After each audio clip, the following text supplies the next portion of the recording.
Hi everyone, my name is Tyler Kuhlander, Market Strategy Manager with VGM Associates, joined today by Alan Morris, Senior Vice President of Strategy. Alan, thanks for taking the time to jump on the podcast again today. Always a pleasure, Tyler. Thanks for having me. Today we're going to be talking about hospital margin pressures. Alan, both of me and you, we've talked about this topic a lot, both spending some time previously in finance and analytics roles at health systems. So always a pleasure when we get the chance to educate DMEs and stakeholders within the industry on some things that are going on within the hospital space.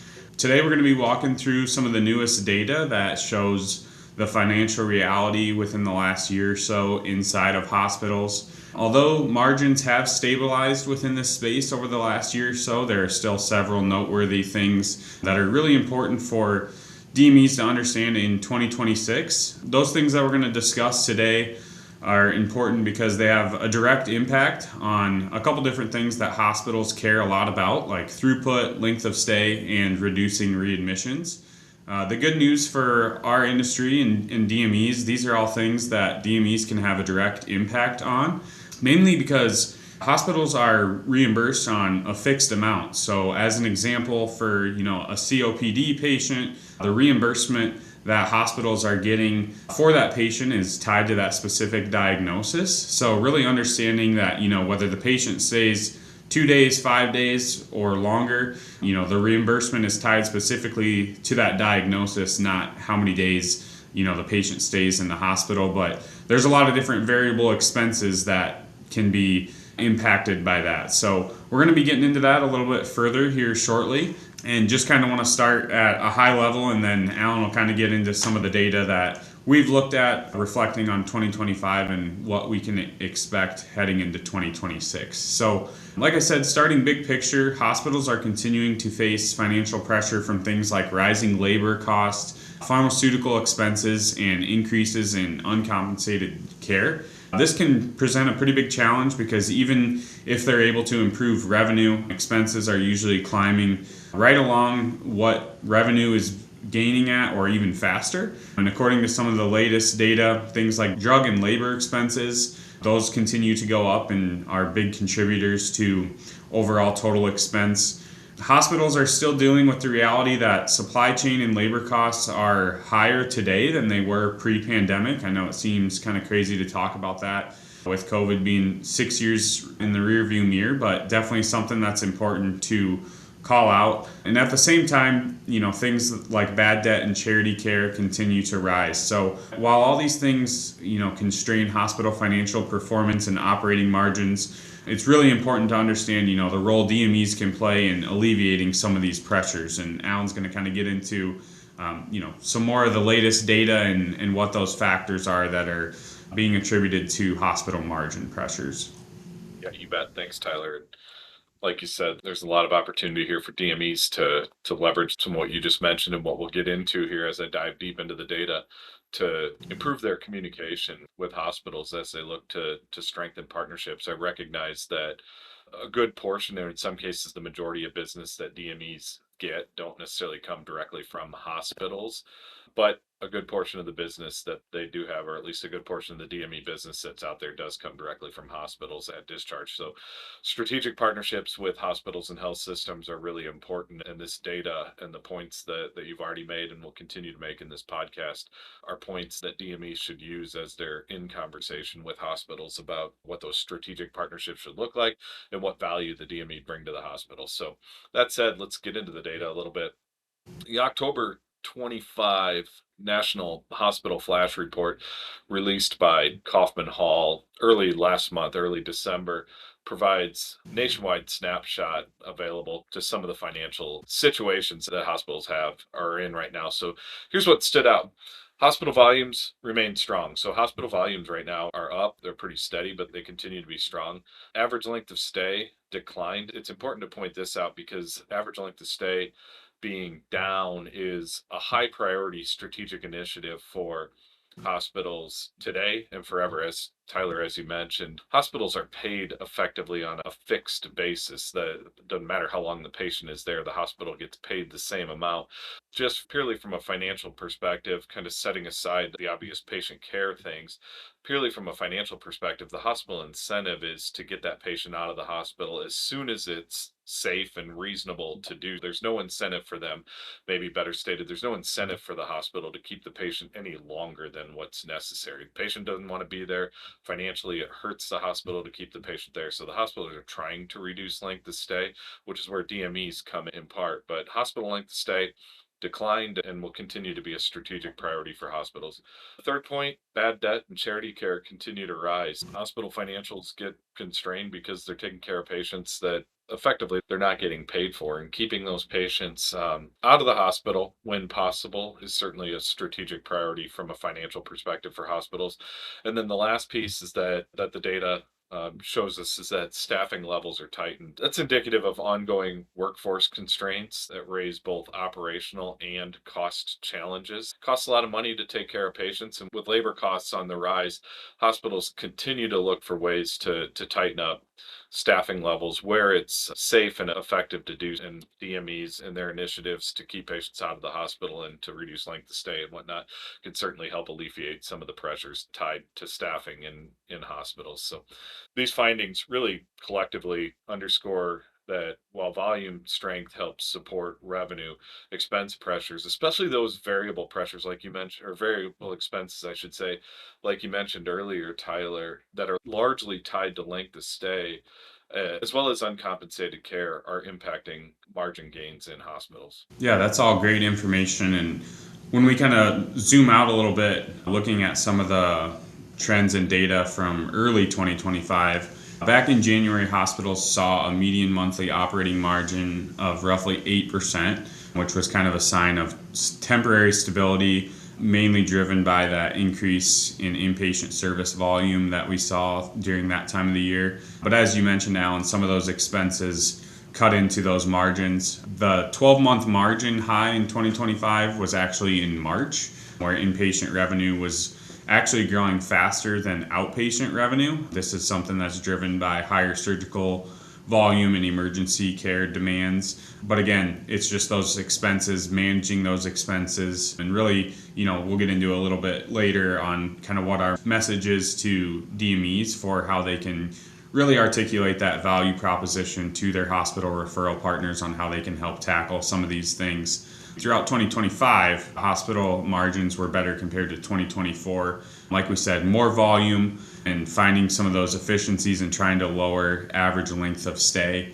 Different parts of the country see different types of expense increases. So, what the Midwest and West regions are seeing might be different than other areas of the country. So really important to be kind of mindful of, what the expense growth is throughout different geographies and things of that nature. But there's a couple different things that are at the core really driving some of the pressures that we see in hospital margins. And Alan, ironically, these three things that we're going to get into here that are driving some of these pressures are things that we see DMEs facing as well. So although hospitals are, in a completely different part of the care continuum, there's some commonalities in the pressure from an overall financial standpoint that they're seeing.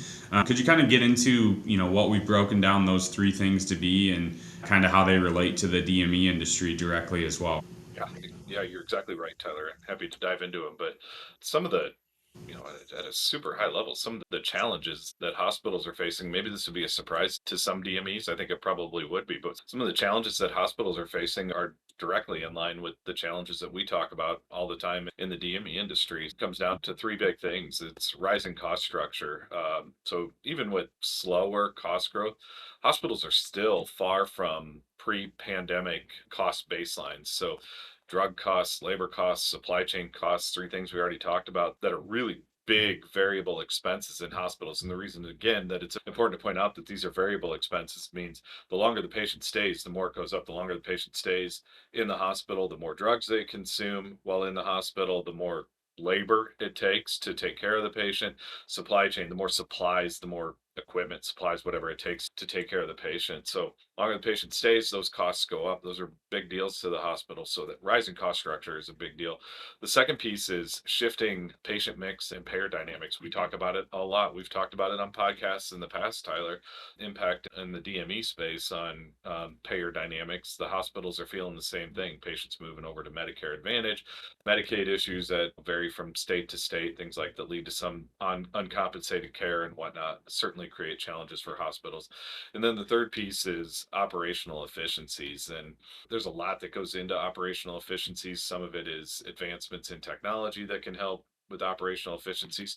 Some of it is general processes and bottlenecks that are driven that impact throughput, patients moving from emergency department to inpatient care to ultimately being discharged from the hospital. And I know you're going to get into this a little bit, Tyler, but basically DMEs are in position to really help alleviate some of the pressures that aligned with these three big things. But reducing length of stay helps keep the cost of supplies, drugs, labor, those things down, helping get patients out of the hospital sooner, alleviates some bottlenecks and improves operational efficiency, things like that. But those are really the three big things driving hospital financial constraints right now.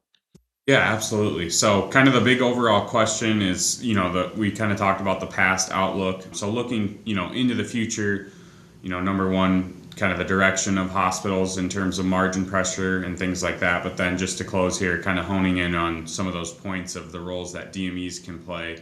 The message from a lot of the data we've reviewed and discussed here today is that hospital margins are stable, but they are vulnerable to several different pressures that we've already alluded to. Although the performance, while generally strong, it does show a slight decrease in profitability due to some of the factors like rising uncompensated care and margins that have been weaker for health systems than independent or standalone hospitals, which has kind of left the hospital industry exposed to things like rising costs. You mentioned some stuff with Medicaid, so policy shifts and things of that nature. But really, kind of as we wrap up this episode today, we really want to leave our listeners with one clear summary, and that's that durable medical equipment providers do really have a big opportunity at their hands to be strategic partners in solving some of the biggest operational pressures that directly impact hospital margins. And the reason that is because DMEs really operate at one of the most critical moments in the patient care journey, and that's the transition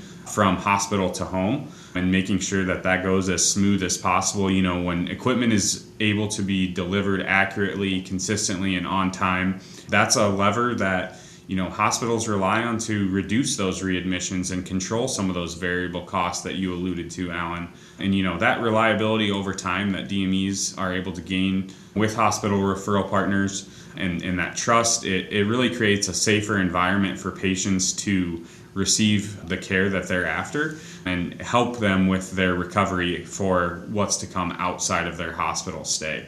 We also talked a lot about hospital throughput, the constant challenge of moving patients efficiently through each stage of care. This is really an area where DMEs can make a measurable impact. Having strong care coordination, fast delivery, and clear communication with the hospital and discharge planners can help eliminate discharge delays and reduce uncertainty. And then on the back end, it allows hospitals to free up beds and keep patient flow moving. Alan, I know me and you can both allude to this during our time in the health system world. Throughput's a really big deal, due to different factors like patients that are boarding in the emergency department. They need beds and they need to be freed up timely. So anything, that DMEs can do to assist with hospital throughput is really important. And then obviously that has a direct impact on length of stay, which, as we've talked about today, is a really key metric that hospitals are always really working hard to try to improve. When DME partners are able to quickly meet the needs of patients and support discharge readiness, they streamline everything and help lower costs. And like you said, Alan, we definitely recognize that hospitals only represent one piece of the referral landscape for DMEs, but due to the factors that we've talked about today, they're definitely a really important one. And by kind of having this education on what those operational challenges are, we hope that it helps DMEs build stronger and even more meaningful relationships with hospitals and health systems. So, many of the pressures we've talked about today mirror the challenges that we see within our own industry. And, having that shared understanding can really help open the door for collaboration opportunities and really just enhance the value proposition that we all know that DME is able to provide. So, at the end of the day, it's really about partnership. When hospitals and DMEs are able to work together and understand what their aligned goals are, that really helps benefit each other, but then also helps support the patient and create that transition environment to a home-based ecosystem where they can continue to receive care and utilize that equipment that you're providing. And yeah, so that's kind of the main points that we wanted to talk about today related to the hospital margin pressures and how we see that impacting our industry. Alan, any closing thoughts from you at all? Oh, thanks for having me. I just want to reinforce some of what you just said there. I hope DMEs recognize really how important these initiatives are that we're talking about to hospitals, and the role that DMEs play. When you as a DME are talking to hospitals or health systems, either at the sort of referral level or strategic partnership level, recognize how big of a deal it is to them that you help get patients out of the hospital sooner to help manage costs and control throughput processes and all the things that are really important that I think DMEs generally do under recognize the role that they play in. So thanks again for having me, and look forward to next time.